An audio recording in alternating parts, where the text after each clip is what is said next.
salaamaaleykum sant leen gërëm leen ci àndandoo beeg télévision Futurs Médias benn waxtu jot na ba teg ay simili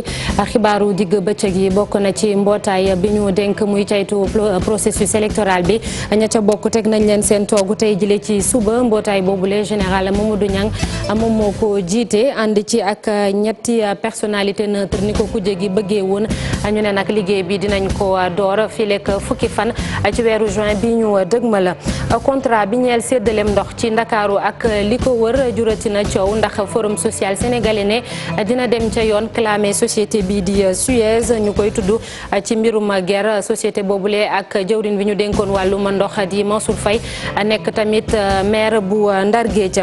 ñooy dëkk fële ca plan Jaxaay kër ya fa nekk juraat coow ba léegi ndax dafa am nit ñoo xam ne dañoo jël kër yu ñu séddeegul dañ leen fa bëgg a génne ba tax na ñu ne njiitu réew mi ak SNHLM na ñëw wax ci loolu le ponk beneen bu am solo ci xibaar yi muy Aliou Cissé siiwal sànq ci suba liste gaynde yi fas yéene bokk ca CAN ba ñuy amal fële ca Égypte Henri Saivet Aliou Cissé dellu siwaat kii di Kara Mbodj nag bokkul ci liste boobule ñoom gaynde yi fas yéene door regroupement bi ñeenti fan ci weeru juin fële ca Saly ci wàllum tàggat yaram boobu sax nag dinañ ci waxtaan ak suñu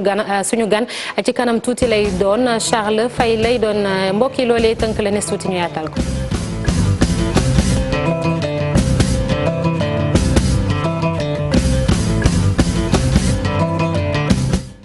jile ci suba la ñu teg ci seen toogu ñi bokk ci commission bi ñu dénk mu doxal waxtaan bi ñeel wàllum politique fale ca direction générale des élections général Mamadou Niang moom moo ko jiite am yeneen ñetti nit yu mu nar a bokk liggéey boobule file fukki fan ci weeru juin dinañ ko tàmbali nag moom mu ne dina def kéem kàttanam ngir doxal liggéey bu ni mel xew-xew bi amoon na ci teewaayu ministre de l'intérieur Aly Ngouille Ndiaye Alhassane Ba Diafara Ba.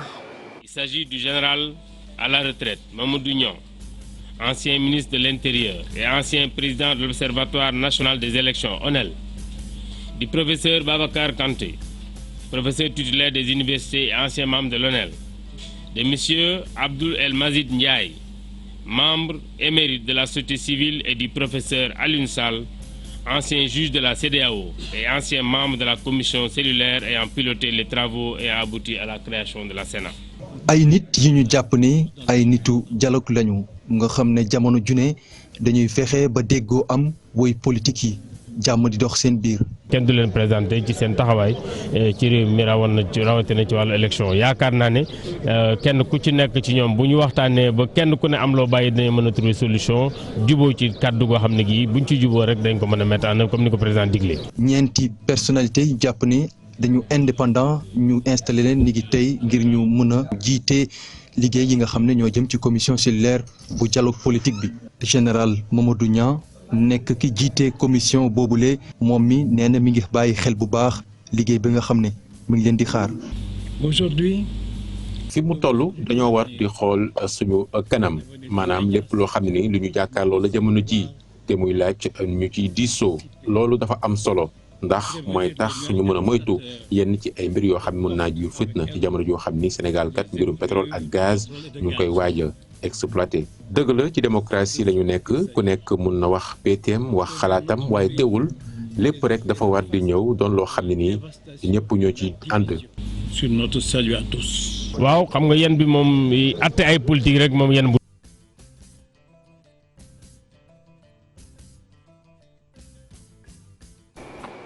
di jéggalu mbokk yi ci jafe-jafe boobu lee ñu am ci élément bi dañ ci wax ba léegi ak ñi nga xam ne ñoom ñoo fari ci kujje gi ak non aligné ak société civile ñoom ñëpp am nañu yaakaar ni kon liggéey bi dina am ci anam yu mu gën a baaxee Déthié Fall moom mi coordonnateur pôle opposition moom tamit li muy yaakaar mooy bu ñu demee ba waxtaan ba noppi lépp luñ ca tënk njiitu réew mi dina ko doxal ñoom ñooñee ñëpp ñu déglu seen i kàddu ci micro Alhassane Ba. bi nga xamee ni tey commission cellulaire bi taxawal nañ ko yàlla def ni ñaar ñi nga xam ne ñoo ci nekk ci liste yi ñu proposé woon ci la ñu nekk ci la ñu jóge général Mamadou Niang ñëw tey jiite leen moo tax ñu ni nañu ñëw bokk di fàttali tamit que ni lii exercice bu mos a am la xëy na li ci doon ñaaw tout temps rek mooy liñ ciy tënk président de la république du ko respecté et je pense que pour cette fois dina respecter li ci génn pour éviter vraiment hold-up électoral bi nga xam ni moo am 2019 di hold-up électoral bi gën a mag ci histoire politique bu Sénégal. ñaar ñi nga xam ne tànnoon nañu leen jàpp ne ñi mën nañoo jiite liggéey bi ñoom ñaar jël nañu leen loolu dafay tekki ne liggéey bi nga xam ne moom la pôle des non-alignés def ngir xalaat càmbar ci biir ñi nga xam ne ñoom la ñu war a joxe seen tur jàpp nañ ne liggéey boobu liggéey bu mucc ayib la bu ñu jëlee nit ñooñu danañ di suñu kéem kàttan itam ngir liggéey bi nga xam ne nun moom lañ leen sant ngir ñu yombalal ñu suñu liggéey ngir loolu mën a antu ba ñu am ay accords yoo xam ne du am benn natable te waa Sénégal danañ xam ne wax dëgg yàlla classe politique am bi tegu nañu ci yoon woo xam ne danañu am code électoral boo xam ne ñëpp danañ ko nangu ba bu ñu dematee ci élection ñëpp liggéey ndax ñëpp danañ nangu résultat yi nga xam ne moom moo am. ñun li ñu yàgg a def mooy xaar nañu opposition bi ak non alignés yi ak société civile ñu propose ñu ay nit ñoo ñëpp ñu d'accord ci. ba tey jii kontaan nañ bu baax a baax parce que ay sénégalais yu ñu xam la yu yàgg taxawu Sénégal yu yàgg liggéey ci Sénégal am xarañte bi nga xam ne gëm nañu ne war nañoo mën a liggéey ba am résultat yi nga xam ne ci intérêt Sénégal lay doon. li ñu jàpp ñun mooy calendrier républicain bi dañ ko war respecter parce que changement wu date ci calendrier bi dafay am conséquence am répercussion yu lourd déjà au niveau de l'État mais également ci population yi. ñu wax leneen ci xibaar yi mu di paquet benn programme la bu ñu def ci wàllum jàng ak jàngale ngir leeraange ak équité ñu ne nag ci atum 2019 booy xool lii di budget bi ëpp na juróom-ñaari téeméer ak ñeent fukki milliards ci sunuy koppar jëwriñ ni ñu dénk wàllum jàng mi ak wàllum xëy mi ñoom ñoo doon présider tey jile ci suba ba ñuy wane revue annuelle maanaam këyit bi nga xam ne ci lañ tënk lépp li ñu def ci at bile weesu ñu jàpp ni 2018 nag am na ay effort yu bëri yu ñu war a def waaye ci jamono ji li leen gën a yitteel mooy ñu taxawal ay centre de formation ak utay xëy Maymuna Njaay mu fa woon ak Mohamed Dieng. ci at bi ñu génn lu ëpp juróom benn téeméeri milliards def nañu ko ci programme bi nga xam ne duppee nañ ko paquet ngir suqali njàng mi ñu ne dem nañu ba am juróomi at yoo xam ni def nañu programme boobu tey nag ñu taxaw seetlu ñi ko séq di xool ana nan la ñuy sampaatee bi ci topp. daaw am na lu ñu si defoon mooy ay peu près ay 600 milliards ren soo budget bi aussi on l'a augmenté di leen wax ne que objectif yi dinañ ko atteindre parce que situation bi laaj na ay investissement bu yaatu parce que ñun ñu ngi si enseignement supérieur ñu ngi si formation professionnelle ñu ngi si famille yi et ñu ngi également si daara yi comme li nga wax léegi mooy si wàllu daara yi donc di leen wax ne secteur bu am solo boo xam ne prioritaire la pour le président de la République maintenant su ñu defee ay prévisions chaque année dañu war a ñëw fii toog def suñu revue seet ndax li ñu prévoiroon ak li ñu def est-ce que méngoo na ou bien est-ce que am lu ñu war a rectifier surtout que léegi enseignement science ak mathématique lu am solo la ak formation bi ñu war a def aussi accompagner ñoo xam ne ñoom ñooy les acteurs mooy formation continue ay enseignants yi loolu aussi lu am solo la donc di wax ne secteurs yi bari na ay défis. boo demee ci ministère bi nga xam ni moom la ñu jagleel xëy mi ak artisanat foofu it am na lu ñu leen sas. liñ leen sas bokk na ci njiitu réew mi tegtal yi mu leen jox ngir formation professionnelle bi ñu am ay xëy. loolu nag lu yaatu la jàpp naa ne ñaari fan yi dinañ ci liggéey mais wax naa ne léegi que président de la République jiitu na ci jël engagement que loolu pour mun a am il faut mu tabax ay infrastructures ay centres de formation professionnelle loolu moo tax mu jël décision tabax 45 centres de formation dans tous les départements du Sénégal loolu jàpp naa ne dinañu mën a permettre ñu mën a atteindre objectif boobu. ñi ñu duppee partenaire technique ak ñi fare ci société civile bi ñoom it ñu ngi leen di woo ñu gën a sóobu ci mbir mi ndax kat prévision yi at bi nga xam ni moom la ñu ne bu 2019 ñi ngi ko xayma ci juróom-ñaari téeméeri milliards ak lu teg ci suñuy koppar. syndicaliste yi nekkoon ci ndaje boobu leen nag li ñu jàpp mooy paquet war na gën a baral liggéey bi ci di secrétaire général bu CUSEMS bokk ci G7 di Abdoulaye Ndoye moom jàpp ni faw ñu gën a def ay jéego ci wàllum justice maanaam tollale ci ni nga xam ne ñoom noonu lañ leen di traité ñoom ñu déglu ko moom Abdoulaye Ndoye ci micro Maymuna Ndiaye. tey jii dafa am ay défis majeurs yu ñu war a relever mooy le défi de la qualité nag ku koy wax xalaat jàngalekat bi mooy environnement bu muy jàngale conditions yi muy jàngale classe pléthorique yi abri provisoire yi mooy motivation payooram mooy ratio élève enseignant inspecteur enseignant maanaam daal lépp loo xam ne dana tax njàng mi mucc ayib loolu yëpp ci qualité la bokk. ñun waxuñu ñu yokkal ñu waxuñu ñu jox ñu kenn amul waxuñu ñu jox ñu budget Sénégal dañu ne ñu yamale liggéeykat yi te loolu ñun waxuñu ko jàngat bu ñu def sur le système de rémunération des agents de l'État te cabinet MGP Afrique def ko wane na ni yamale amul. loolu tax ba G7 nag ne ñoom seen doxu ñaxtu bi ñu nar a amal ñaar fukki fan ak juróom-ñett ci weeru juin duñu ne duñ ca deltu ginnaaw. ñu wax leneen sous-préfet bu Dakar Plateau moom Djibi Diallo nag ne ci lu yàggatul dara dinañ amal benn liggéey ngir jëlee xale yi nekk ci mbedd yi ñii di ay sëriñu daara lu toll ci juróom fukk nag dañ leen doon tàggat ci li nga xam ne moom la yoon wax yi ci réew mi ci ni ñuy sàmmee tout tànk yooyu lee ak fitna yi leen di teg yenn saay mi ngi amee woon fële ca centre bu bopp waaye terewul yenn ci sëriñ daara yi li ñuy ñaawlu tam mooy waajur yi ni ñuy def ak seeni doom Aminata Mbare Sow. ay taalibe yu ñuy bundu xataal wala sax ñu leen di faat bëri na luñ koy nemmeekoo fii ci Sénégal. ñu dee ci benn fan ci benn néeg ci benn bés ci benn waxtu te ba ñuy dee sëñ daara bi nekku fa néew donc sëñ daara. loole waral ndaje mi ñu daal di koy ubbi dañ fi fas yéene former ay sëriñ daara ci lépp lu jëm ci protection de l'enfance. mooy capacité ñoŋal xam-xamu sëriñu daara yi ci wàllu protection droit xale yi tey ku nekk xam naa ne képp kuy njaboot yaa ngi tiit. dañuy indi droit yi nga xam ni moom lañ waa adduna bi teg di ko waxtaane nga xam ne moo fi nekk ñu ratifié ko mu jaar Nations Unies waaye dañoo teg droit islamique yi nga xam ne tey moom la islam wax yooyu dañ ko teg. ñoom ñu ñaawlu tamit yenn wayjur yi nga xam ne dañu yóbbu seen xale ci daara yi fàtte leen foofu. ñu jàpp ne sax fi mu toll nii ñaan nañu ñu renforcer cadre réglementaire bi bu ñu jógee ci loolu dañu amal benn opération bu yaa jële xale yi di taxawal ci mbedd mi boole ci taalibe yi la. forum social sénégalais ne moom dina dem ca yoon kalaame société bi di Suez moom la ñu jox ci ab nëgëndiku sax muy séddale ndox mi fii ci Ndakaaru fii lekk ab diir ci kanam forum bi nag di wax ne dafa am mbirum ger bu ci ñuul ci société boobule ñu ko ciy tudd ak ki jiite woon ministère bi ñu dénk wàllum ndox di Mansour Faye nekk tamit maire bu Saint-Louis kii di Mamadou Mignane Diouf jiite forum social sénégalais dajane ak Habib Faye. coowal ndax fii ci Sénégal jeexagul ba léegi ñii di waa Forum social mondial ñoom dugal nañ ci seen loxo ne sax daañu porter plainte ñii di waa Suez gannaaw ba nga xamante ne ñoom ñii lañ joxagum lii di njënd ak njaay ak ndox mi fii ci mim réew. léegi plainte bi pare na ñu ngi koy corriger ci suñuy loxoy avocat pôle avocat yi ñii ay français la ñii ay sénégalais ñii ay belge ñii ay italien ak espagnol ñoom ñooy dem déposer plainte boobu. mën na am sax fileeg lundi ñu am papier dépôt bi. coordonnateur bi Mignane Diouf jàpp ne lii xel tey na ci te itam la ko lënk moo di ab nag ger gi nekk ci marché googu. at bi ñu lancé appel d'offre bi at boobu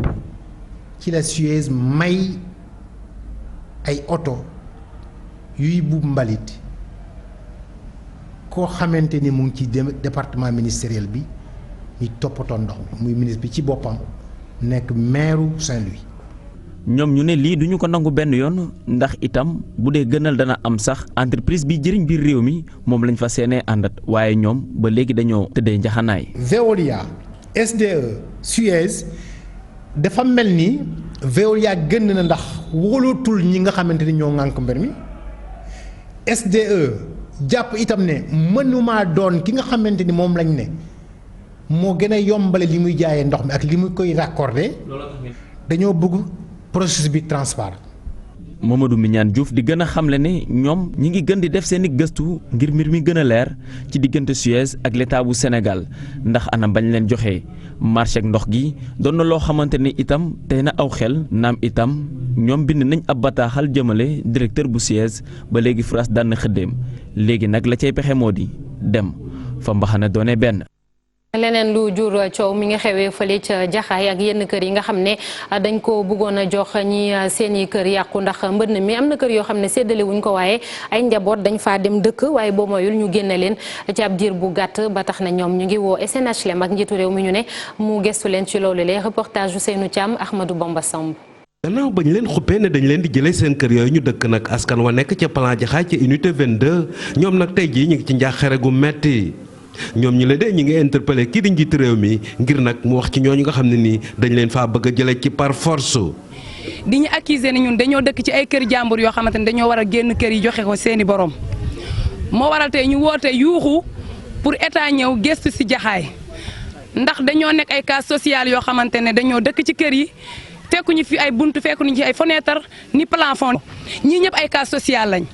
ñu bala kër yi dëkk ci ñu ñuy tudde ay mouvement ubbi dëkk ak ay bale dëkk mais kër yi ku ko gis xam ne amul buntu kër yi ku ko gis xam ne amul fenêtre bañ koy daaj ak di ko ubbi ñun dañoo dindi mbalit mi dàq agresseurs yi dàq sàcc yi dàq ñi doon violer doomu jàmbur yi ñu ñëw toog ak suñuy njaboot ndax dund ay difficile yoo xamante ne am problème location ñu génnee ñu ci mbedd mi ñu ñëw toog ci yëfu état nekk ay citoyen am plein droit nag toog ci yëfu état xaar état ñëw réagir. mbir mi doon lu leen metti lool ñoom nag nee nañ tey ji bëgguñu rek lu dul ñu régulariser leen ngir ñu mën a toog ci seen kër yooyu. mais tey en face de école bii nga xamante ne mooy école publique Jaxaay lignement boobu yëpp dañ koo jaay ñooñu transformé nañ seen i kër defar ko ba mu baax ne ñoom dañoo jënd seen i kër te tey ji boo demee Hissène Hasalem ak fu mu mënti nekk nee nañ la Jaxaay géej nañoo attribué def na 4 ans ak lu teg attribué wuñu kenn kër kon ñooñu yan condition lañ am tey ba transformé seen i kër defar ko teg ay condition ndax dañ leen a jox ay faux papier ñun nag joxewuñu 1 franc te duñ ko mës a joxe délégué de quartier ñu ngi leen di xaar lu ngeen baax dinañ ko ñeer ndax ci li ngeen nekk du seen rôle. yooyu njaboot di ñaan lii di SN HLM nag mu def ab vérification ci liste yooyu nga xam ne nii ma ngay circuler ci biir Jaxaay ñu xam nag ca dëgg-dëgg ñen ñoo yelloo yooyu kër. Vélingara la ñuy jëm ak li askan wi di jëfandikoo foofu le rawatina ca marché ba nag gis nañ ay produits yu bëree bëri dara baaxu ca ba tax na service d'hygiène ànd ci service du commerce ñu saisir quantité bu am solo booy xool nag ci xayma mi ngi toll ci fukki millions ak ñett lépp la ñu jël taal ba léegi ñuy woo askan wi ñu xool bu baax a baax li ñuy jëfandikoo reportage Abdoulaye Diallo. service d'hygiène ak service du commerce bu Vélingara ñoo lakk ay marchandises yu varié yu seen njëkk xaw a tolloog fukki millions ak ñett. doon lakk ay produits yoo xam ne donc lu ci ëpp ay bouillon la mooy bouillon yi ñuy utiliser ci kër yi ay boissons ay médicaments mais yeneen ay bonbons yi nga xam ne moom la xale yi di jënd chips yi ak yooyu yoo xam ne donc dafa dem ba baaxatul parce que produit bu ñu ko defaree dafay am date boo xam ne bu ko paasee te liggéey jotuñu ko jaay rek donc dootuñ ko mën a jaay souvent sax dañ koy bind ci produit bi ak ay médicaments yoo xam ne du médicaments yu baax yooyu nag la ñu jàppoon donc mu doon valeur bu xaw a am solo donc fu lu mat fukki millions ak ñett yoo xam ne service du commerce ak service d'hygiène ñoom ñoo ko jàppoon donc moom la ñu dajale woon tey di ko lakk. agent yu yooyee service ñooy def ay contrôle yu bëri yi leen tax a téye marchandises yu toll nii. Des descentes régulières, oui, on les effectue sur le terrain compte tenu. waaw dañuy wàcc saa su ne ci terrain bi waaye jafe-jafe yi ñu gën a sonal ñooy ñàkkum ay moyens. C'est le manque de moyens.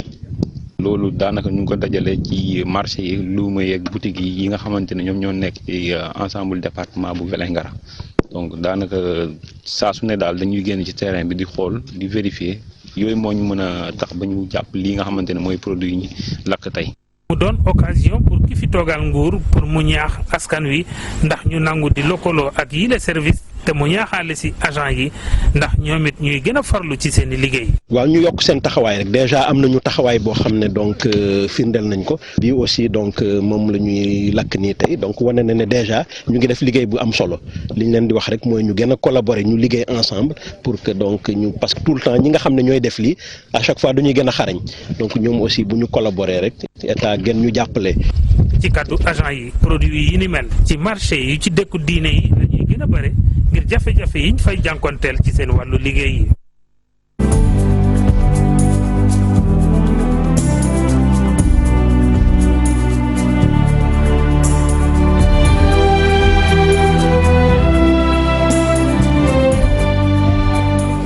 xew bi tey ci wàllu tàggat yaram liste bi Aliou Cissé génne tey la muy 25 ñaar fukk ak juróom joueurs yi ñu présélectionné ngir ñu nar a bokk ci CAN Égypte 2019 liñ ci nemmeeku nag mooy ku mel ni Henri Saivet ak Saliou Cissé dañoo ñëwaat am na ñu ci dugal waaye kii di Karambo ci boolewuñ ko ci liste boobule gaynde yi di amal benn match xaritoo képp seen digg ak Nigéria laata ñuy dem ci compétition bi te bu ñeenti fan jotee ci weeru juin dinañ door seenu regroupement Pape Fara ñi nga mu nga woon tey jëlee ca fédération sénégalaise de football ak Youssou Bao.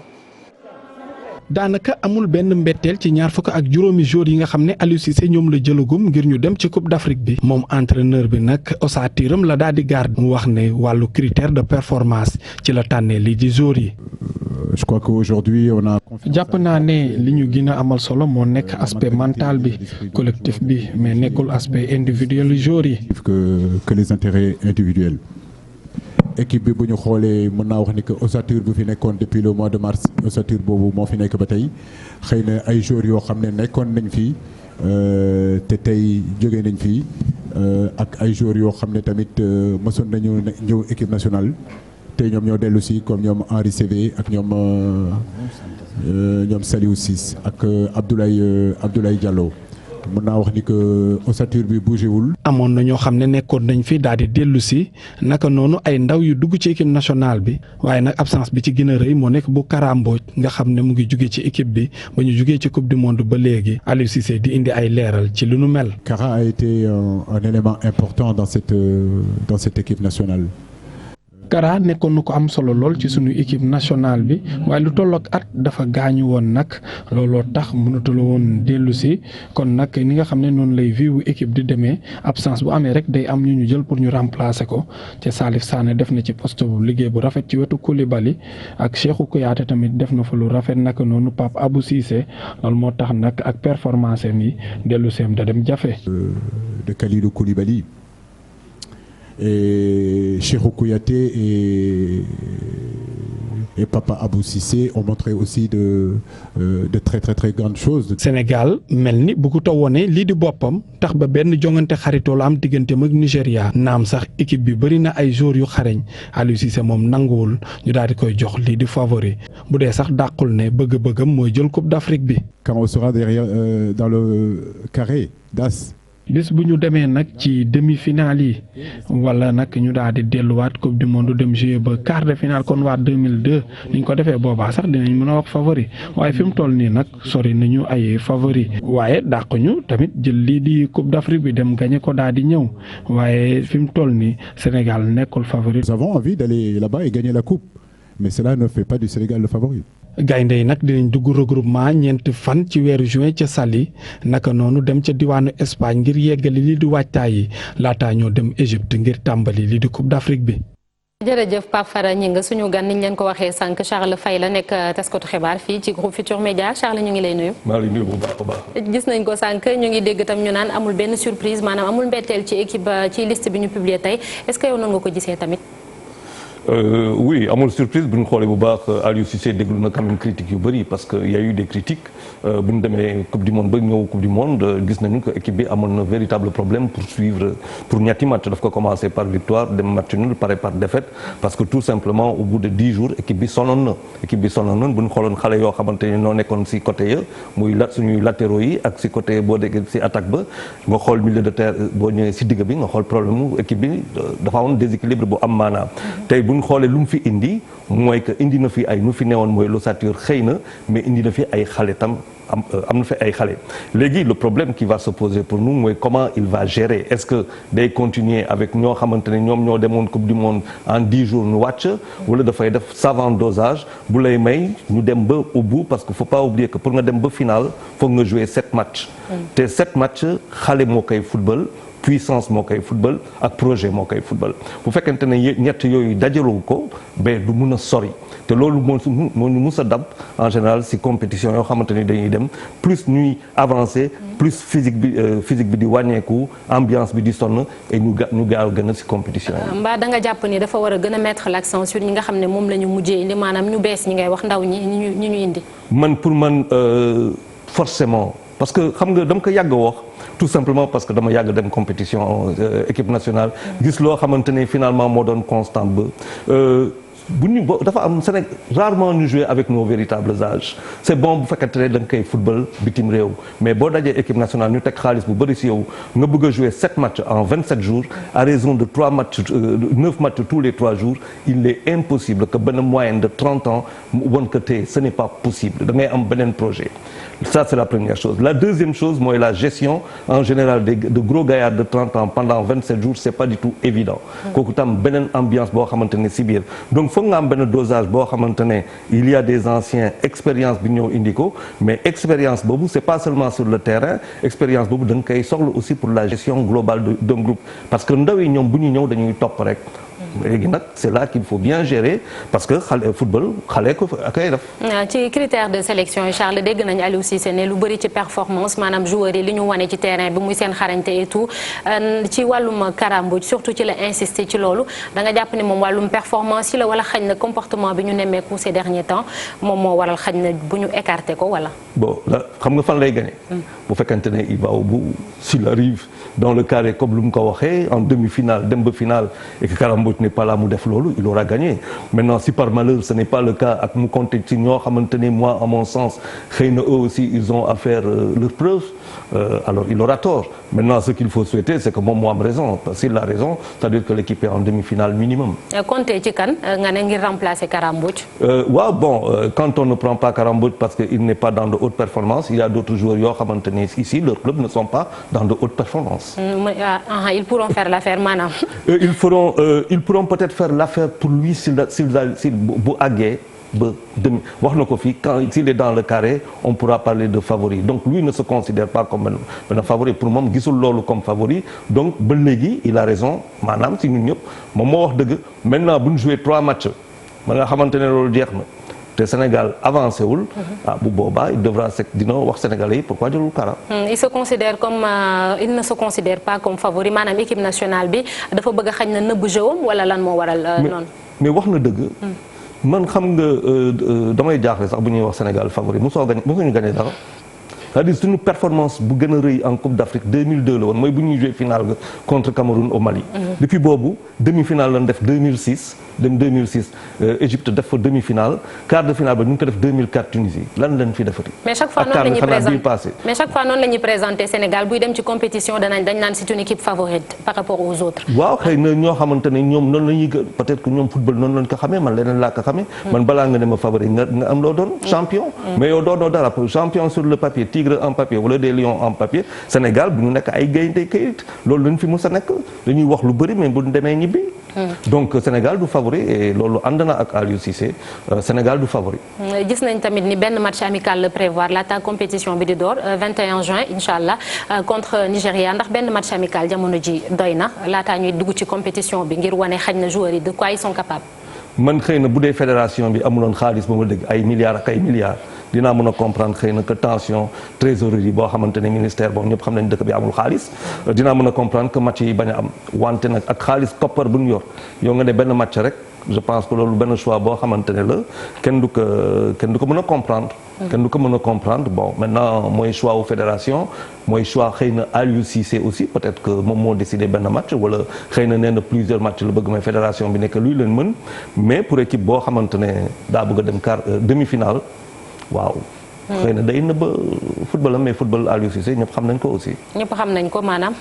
day toog xaar. bu jotee mu attaqué c'est une équipe boo xamante ne day gën a football ci contre-attaque foofu la koy wekk boo bëggee de mën nga def bon on a vu France gagner na coupe du monde ci kaw contre-attaque la ko teg compter ci ay ndaw ñu mel na Mbappé di finir match yi ak doole mais dafay fekk tam nga mën a gérer équipe nationale boo xamante ne sur la durée parce que Coupe d'Afrique finale mooy 27 jours. maanaam 30 jours ngay def. pour final loolu dafa doon lu 10 si ay jamono yoo xamante ne xale yi dañuy toog du ñu nelaw di passer seen nuit si ay Facebook wala réseaux sociaux yu demee noonu dafa am lu bëri loo xamante ne daal il faut que ñu calculer ko si l'environnement peut-être que pour que ñu mën a dem. mais mën nañoo wax ne xañ na discipline d'équipe bi ñuy wax xañ na moom mi ngi koy doxal certainement parce que c'est important tamit ci biir équipe bi bu ñu bëggee def ay yenn performance yu baax yi. waaw discipline baax na mais du caserne. dañu am chance sax que Sénégal di jouer ñetti match ni au Caire quoi qu'on dise capitale bu xumba la di nga am benn ambiance générale boo xamante ne mën na la si gën a moo gën nga dem Ismaïla nga xamante ne foofu banqueur la non am discipline am na du caserne ça veut dire que ay ponkal yoo xamante ne du ñu ay rakk du ñu ay dante sax ñu doon ay rakk wala ay jarbaat dafay duñ loolu yëpp dafay metti parfois tension dina am dafa am moment boo xamante ni nit ñi war nañu souffler nga bàyyi leen ñu souffler ñu lâcher tuuti dugg si beneen pour ressourcer ni nga indiaat leen joxaat leen énergie pour ñu mun a avancer te si point boobu nag assez souvent souvent ñun dañuy souffrir lu bëri ba dañ koy def caserne militaire c'est pas des militaires c'est des joueurs ay xale la ñuy gagner millions ci kaw foog parfois ñu def affaire wu xare. d'accord jërëjëf Charles Faye ñu lay sant di la gërëm journaliste fii la ci groupe Futurs Médias ñu doon waxtaanee Aliou Cissé mi génne liste tey ñaar fukk ak juróom joueurs yi ñu présélectionné ngir ñu bokk ci CAN Égypte bi nar a commencé ñaar fukki fan ak benn ci weeru juin bi ñu nekk kenn ci sunuy ndaw ci suñu joueur mu nga fële ca Liverpool moom Sadio Mané Liverpool boobu nag dina jouer ak Tottenham tey jile ci finale Ligue européenne des champions kii di Bakary Cissé nekk ci journal Record nag jàpp ni ku nekk war naa mën a jël ndam ci match boobu lee ñu déglu ko ci micro Cheikh Sadibou Dia. Tacticien lay doon mais comme je l'ai dit match la bi nga xamante ni du yomb parce que final mosul yomb final ki la ko gën a bëgg moo koy faral di jël parce que c'est sur un seul match mën nañ ma wax ni tey effectivement Liverpool jot na gagné ki nga xamante ni mooy Tottenham en aller retour mais ñëpp gis nañu tamit retour bi bu mu koy gagné c'est sur un coup de dé donc ay détails moo tax moo perdre loo Tottenham li war a déterminer ce match bi mooy solidarité te gis nañu ni Tottenham dafa di équipe boo xamante ne équipe bu solidaire la te solidarité boobu nag moo ko may mu gagné li nga xamante ne mooy Ajax parce que Ajax mën na ko 2-0 mu jëli ko fekki ko ba gagné ko dëkkam donc ce qui veut dire que du noonu match bu yomb. c'est vrai que nit ñi jàpp nañu Liverpool mooy favori mais Liverpool boobu tamit dinañu mën a basé aussi li nga xamante ne mooy seen trio mooy Sadio Mané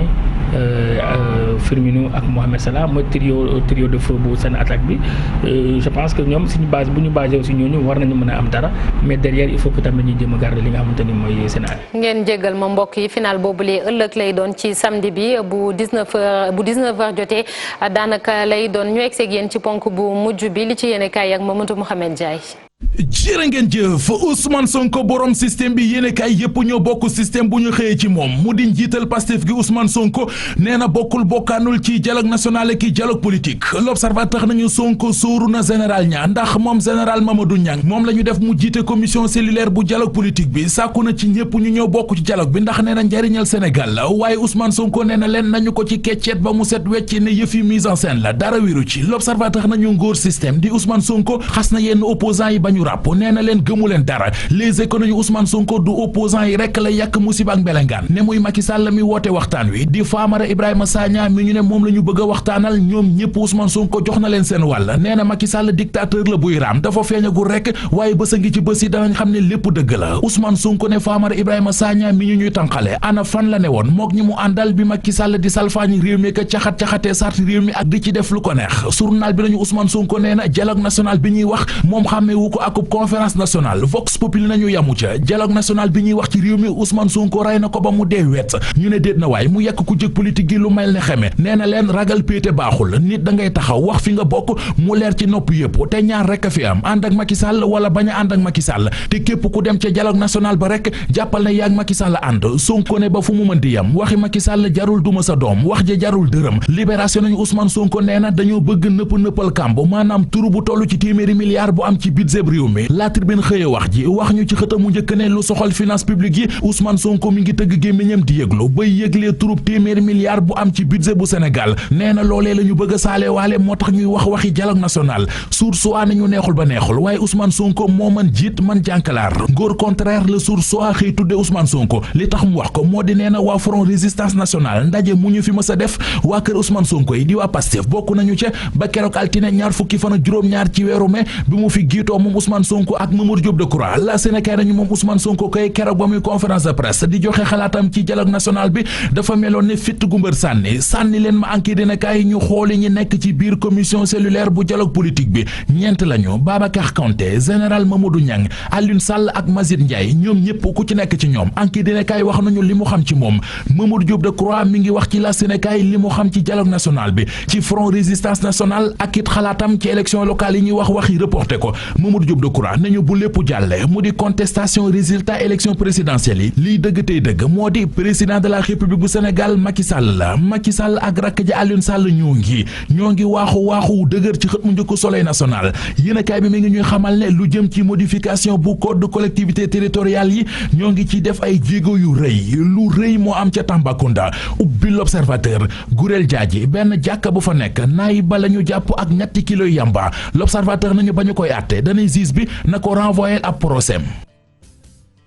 jërëjëf Mamadou Mohamed Ndiaye sant ko gërëm ko yéen itam ñaandoon ak télévision Futurs Médias bu 19h jotee incha allah dinañ fi dellu si yaatalal leen yeneen xibaar di leen ñaanal juma jàmm jërë ngeen jëf.